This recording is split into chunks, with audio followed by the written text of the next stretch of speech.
Everyone, my name is Cam Nigro with Blue Sky Training, and this is the Home Performance Advocates podcast. We're in a series talking about manufactured housing. We're looking at episode 2 right now, talking about communication. And so before we jump into this topic of communication, and of course, I have with me Parker Lati and Chance Bertolami. And before we jump into this topic and get rolling on what it looks like to communicate in a manufactured home park, we need to first start with how we define our terms of manufactured home. Because you may have noticed in the last episode or in any type of work within this industry, there's a lot of different terms that'll be used. Mobile home, trailer park, manufactured home, and then sometimes you might even hear modular home, but that's something entirely different. So when we're talking about it, per HUD codes, so urban and housing development codes, a manufactured home is brought into the site and has a chassis that is part of the permanent underbelly of the unit.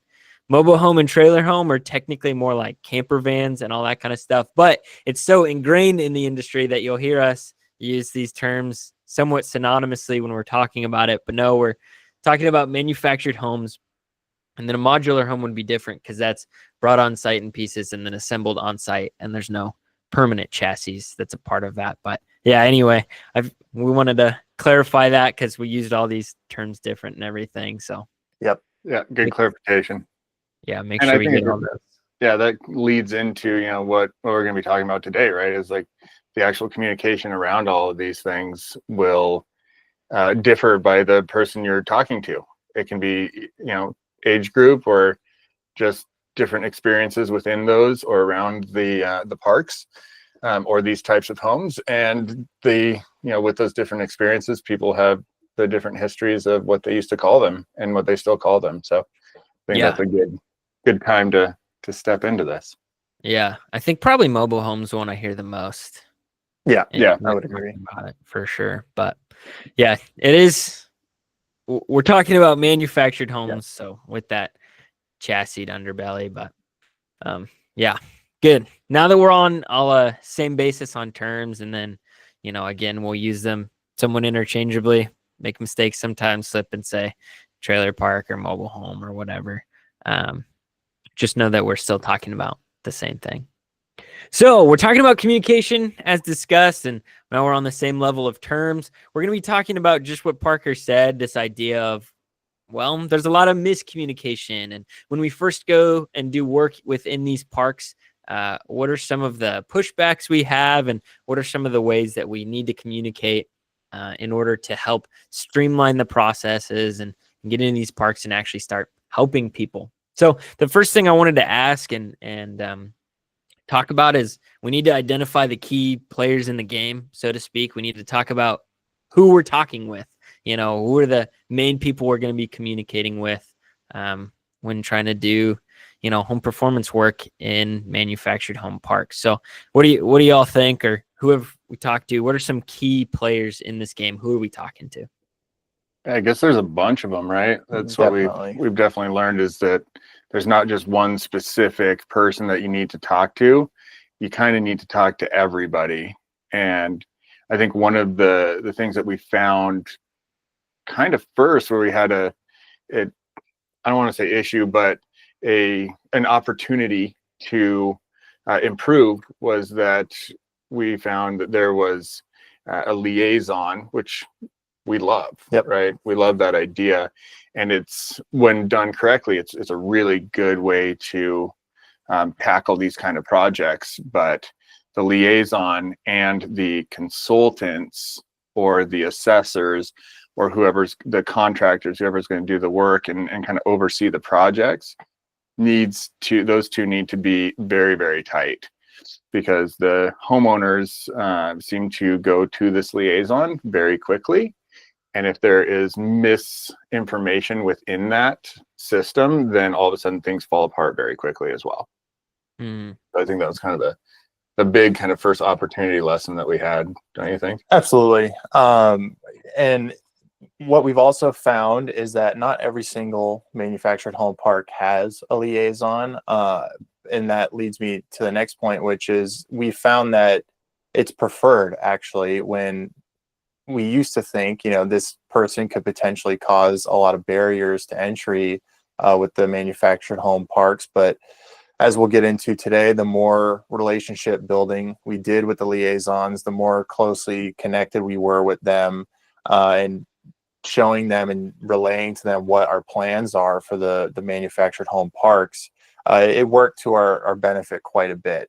And so what I would say is, even though every park doesn't have a liaison, if you're a property manager or a resident at a manufactured home park listening, I would definitely make a recommendation to implement something like that. And what we found is a lot of the times those liaisons are implemented through the city that the manufactured home park resides in. So it's a good collaboration between the city, the manufactured home park, and then the contractors or consultants that are doing the work in the park.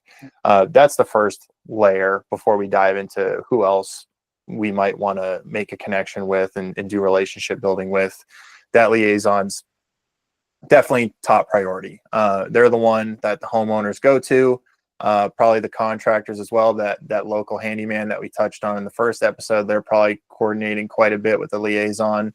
So having that as the first step to get through those initial barriers of entry is relationship building with the liaison, fully keeping them in the loop with what our goals are, what we're going to be doing, what staff is going to be in the park. That's a critical first step. Absolutely. And I think something real quick on the liaison, right? Like you said and correctly said that not all parks have liaisons, and I think that's a pretty unique idea, at least from our experience, right? Maybe it's all over and we just haven't run into it yet as much. But there seems to be a liaison, even if there isn't a liaison. True. Yeah. Unofficial. Yeah. So getting that person involved, whether you have another official liaison or not, is also very, very valuable, right? Because that person is the one that runs around the park and talks to everyone and knows everyone, and is kind of that trusted person that people go to, whether it's just to hang out and talk and shoot the shit, if you will, and or just ask questions to, because they know so much about the goings on within that park. So yeah, and it'd probably be good to, like, any unit you're assessing or whatever, to ask them, hey, who in the park do you trust, to talk about this kind of stuff. And it probably would show it real quick who the real, like, trendsetter and influencer within the park is on that. Now, how much training, before we move into the other parties that we may be communicating with, how much training should the park liaison receive? Like, what level of building science knowledge do you help impart to them? I think our HPA course would be a great kind of bar for that, right? Because it goes over the communication and the building science as well, right? And systems and all that kind of stuff. So they would get that basic, and what I'm saying is they should have basic knowledge, right? The systems, how things work, and then also the communication piece around all of this work as well. So that's what I would say, is that would be a kind of a nice starting point. At least anything above that would be wonderful. But yeah, and that's the key point there, is like anything above that would be nice, but it's definitely not necessary. Like, we're not asking these liaisons to be on par with our energy assessors or the contractors in terms of base knowledge for what they're doing, because that's a big ask, and frankly that's not their job.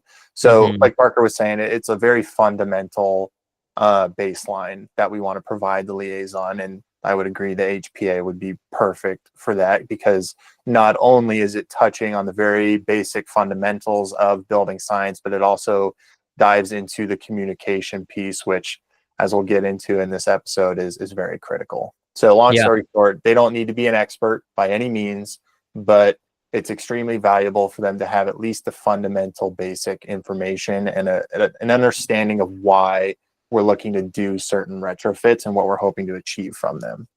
Yeah, good. Okay, so people, we have obviously the ones that own the units or live in the units, and then kind of over them, and not necessarily a hierarchy, but like a communication stream. We have a park liaison that's usually internal to that park. And I would say it probably should be internal to Yeah. that park on Yeah. most accounts. If the liaison that a program has set up is actually doesn't even live there, probably need to find another one within the park as discussed. You need to have someone who can speak to living in an environment such as a manufactured home park, what it means to live in one of those units, because it's obviously very different than a site built home, and that will help them relate to the rest of the community when they bring them the issues that they're having.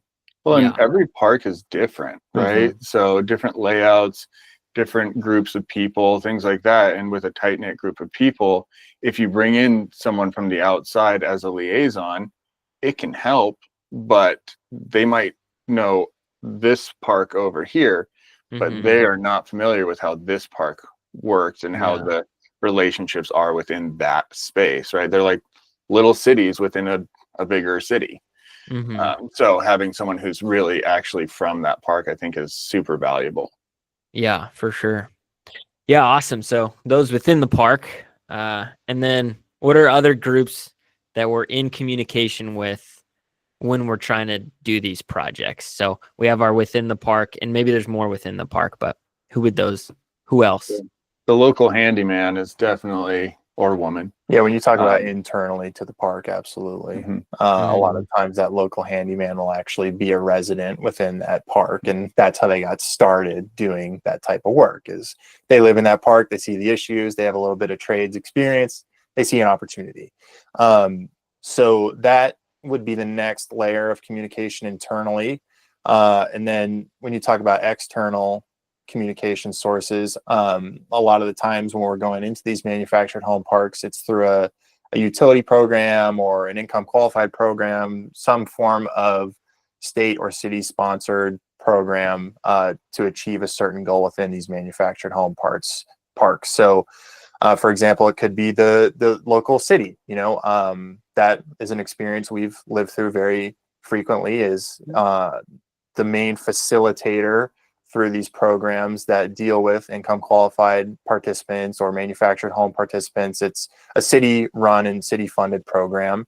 So communicating closely with the employees at the city that deal directly with that program is definitely key, not only for, reporting performance metrics, but also relaying to the city, hey, these are some of the barriers we're running into.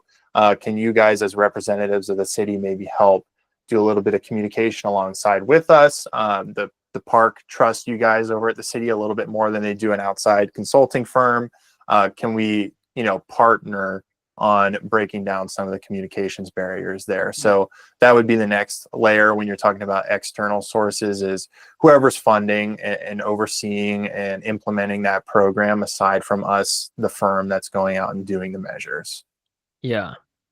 And then I think you have the subcontractors as well, right? So yeah, absolutely. The cities and the utilities and the program part of that. But we also have the subcontractors that are doing the actual physical work. And those are very important. And we've learned some really interesting things about that too, right? I don't know if we want to go into that at this point, but yeah, some brief communication related. Yeah. What kind of stuff have we learned about contractors, subcontractors? Yeah. So talking about that tight knit community again, right?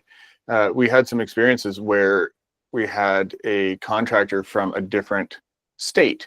Now, that state is 30 minutes away, right? So it's not like they're, far away and don't know the area or anything like that.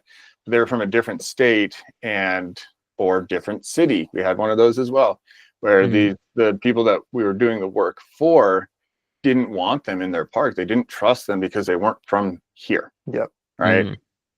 From that specific city. So it's very micro. Yeah. And that was really interesting to us because we were just trying to get the best work for the best price. Right. So that everyone is happy. We can do as many projects as possible. But we learned that sometimes you have to kind of mold that a little bit differently in order to get the best participation, which in turn brings back, great work, great projects, more projects, things like that. So that was really interesting to me when they were the more hyper local you can get with the contractor pool for these manufactured home parks is super important. Now, obviously, we understand that things happen that's not always necessarily going to be something that's feasible, depending on what state, city you're in. But if you can, we should be looking to develop a hyper local contractor pool for these parks in specific. And then, another piece of the communication with the subcontractors is what we found is a lot of the time these contractors, they're used to working on site-built homes.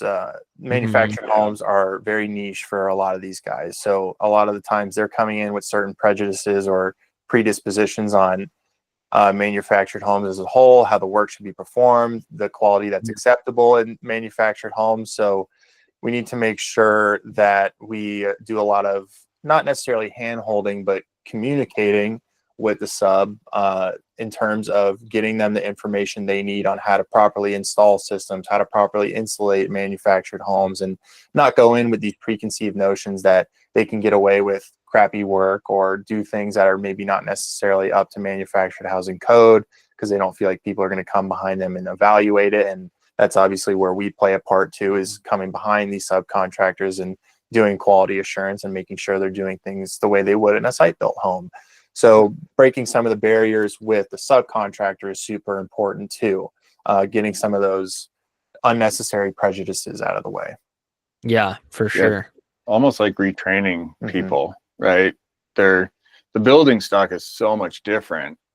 It's like all these, like you said, preconceived notions about doing a site-built home or just, your standard house that kind of goes out the window, right? There's different furnaces, there's different water heaters, there's different specs, there's different rules to all of this stuff. So it is like a completely different world.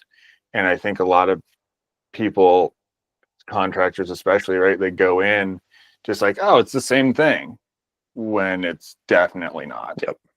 Yeah, for sure.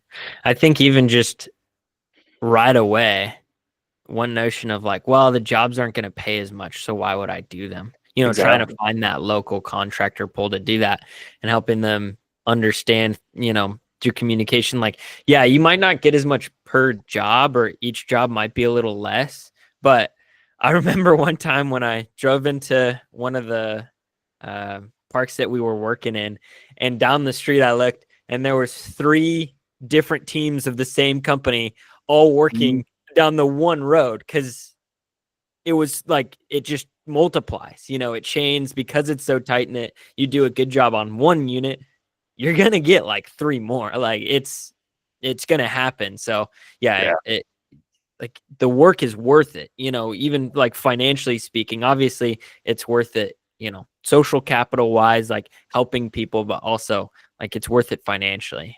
So yeah, some of those initial communication barriers with contractors can be hard to overcome, but super good in the end, super worth it, and require just micro levels of training each interaction with the contractors, Yeah, and at the end of the day, we are doing measures that are scalable and profitable for these contractors. So that's part of what that's on us to relate to these contractors. Like, hey, we're doing a lot of deep energy retrofit work here. It's not small dollar projects. So if you're worried about how is this scalable for my business, it doesn't fit into my model, it absolutely can. And like you just said, Cam, if the park sees that you're doing a good job on one unit, the word is going to spread like wildfire. So initially the sub thought, I'm going in to do 1 or 2 manufactured homes, but now all of a sudden they have 20, 30, 40 people reaching out to them in the same community wanting the same scope of work done. And that's what happens with assessments too, right? Where that was an unforeseen kind of cool benefit that we found as we started all of this, right? Is we did good work here, and then all of a sudden we had 10 more participants. And then we did good work on all of those, and then all of a sudden like half the park wanted to participate, right? Yeah. So I think it's the same everywhere, in that, that's right with the contractors. No matter who you are, if you're the assessor, you're the program implementer, you're the city, anybody, right? If you're doing good work, that word gets around very, very quickly. Yeah. It's such good communities, man. Everybody's so willing to like everybody wants to talk to each other. So Yep. so awesome. So yeah, really good Agreed. for that. Agreed. Word of mouth marketing, the easiest thing to do in these. And the cheapest. Yeah. Yeah. Yeah, it's awesome. So yeah, going back to people we've identified within the park, local handyman, park liaison, people outside the park potentially, contractors and programs. Let's jump back to programs real quick, and I'm just kind of wondering what are some potential pitfalls or problems or potential miscommunications that you could have with the program before beginning work that we really want to upfront. So what are some of those potential communication pitfalls, identify them, and then what are some ways we can upstream that problem instead of dealing with it down the river? Let's just fix it upstream. I think handouts and like the mass communications are super, super important, that they say the right thing the first time and don't have a lot of wiggle room, right? So you want to do this piece because of this, right? We're going to help you out to do this, whether it be windows or a new water heater, whatever it happens to be, right? Like, this is how things are going to go. Because if there's too much wiggle room, then all of a sudden there's just it can become a rumor mill. Yeah. Right. And so that's not beneficial to anything. Also being very clear on what is going to be offered and what is not going to be offered. Goals. Yeah. There were some, and this has happened over a lot of different years and different programs and stuff like that, where it's like, oh, this is a window program, but to qualify, you have to have a broken window. Yeah. Right. Yeah. So we actually saw people breaking their windows before the assessor came out. Yeah. And so, but it was just a miscommunication of what the program's purpose was. Right. And so, and also how to qualify. I think that might have been a small oversight as well, right? Or just a slight miscommunication, which led to this opportunity for improvement. Yeah.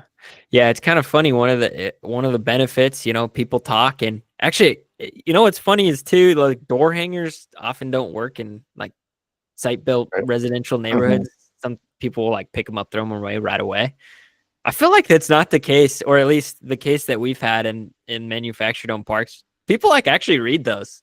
It's kind of interesting. Like they're more prone to read it. Oh, there's actually something on my door. Like, what the park let this happen. So it's kind of interesting in those. Yeah. So a benefit, but also really, really potential problem. If something's not clear, even a little bit, it's gonna maybe be bad. So goals need to be defined. That's good.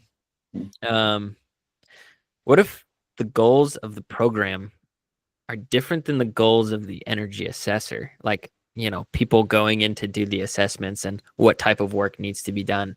What about that? Yeah, that was actually what I was going to bring up, Cam. Something that needs to be clearly defined before you start diving in deep into these programs and into these parks is, one, what scope of work are you looking for?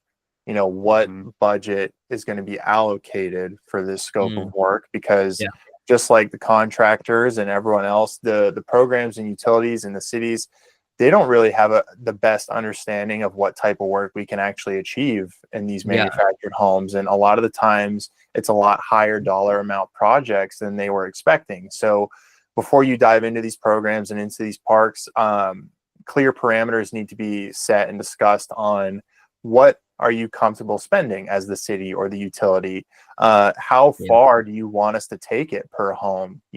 Are you going to give us the ability and the freedom to do the deep energy retrofits, or are your goals more like pre-weatherization oriented, where you're looking for more, WAP work, where it's door sweeps, weather stripping, caulking around windows, those low dollar amount projects? And if that's the case, great, but that needs to be clearly defined before we let the energy assessors in and start going full steam ahead. We got to have clear budgets and set and being able to discuss what they're comfortable spending on a monthly or year-to-year basis. And then tied into that is also defining a very specific standard of work too, because again, no one that isn't very deep into this world like we are at Eris and Blue Sky, they don't understand what the scope of work should look like for these projects, how to quality control them.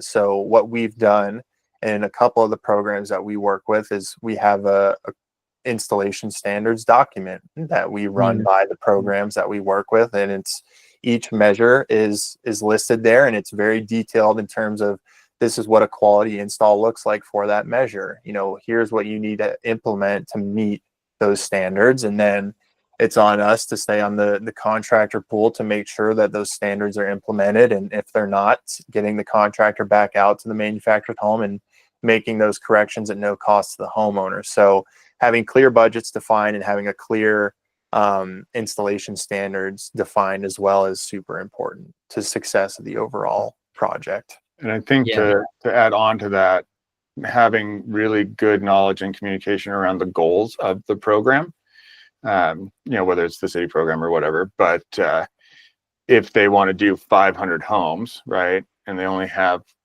$50,000, then it's the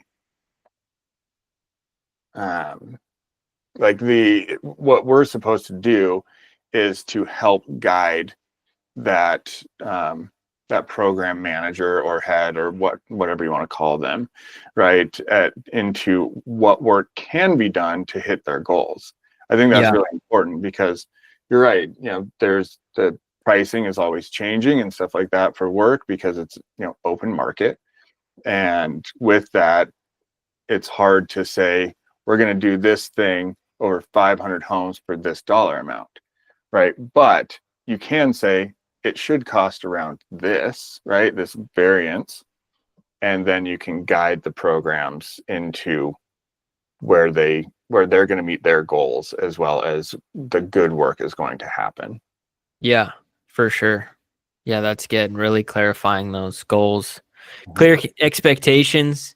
Turns out any good, you know, relationship advice to have set communication and expectations also works for this kind of relationship, work relationship, right. You know, right. It transcends everything. Yeah. Turns out weird people just work the same psychologically all through the board. So yeah, that's awesome. I think that pretty much wraps up our players, and then different things and ways we can communicate with them. So we have within the park, you know, and we have outside of the park with the programs and contractors. And then I think as we look towards wrapping, what is like one really good way that we could set an expectation up front? What would be maybe the most important thing we would want to like communicate with the people within the park marketing wise up front? Like if you had to quick market, you know, throw something on a door hanger, what are we going to be doing for parks? And that's kind of an on the spot question, and maybe a little hard to do. I would say, you know, don't let the fact that you're in a manufactured home, don't let that make you think that we can't make an impact. You know, we've found that through our work over the years in these parks that there's a lot of impactful, deep energy retrofit work that we can still do, even though you're not a site-built home. We can make a huge impact not only on comfortability, but also health and life safety issues. So don't, as a manufactured home resident, don't think you're going to be excluded from all the great benefits that we can provide to site-built homes, because we have a way and have developed standards and best practices to be able to implement those measures in a manufactured home as well. So you should, you know, be just as excited for the opportunities that are laying in wait for you guys, comparative to a site-built resident.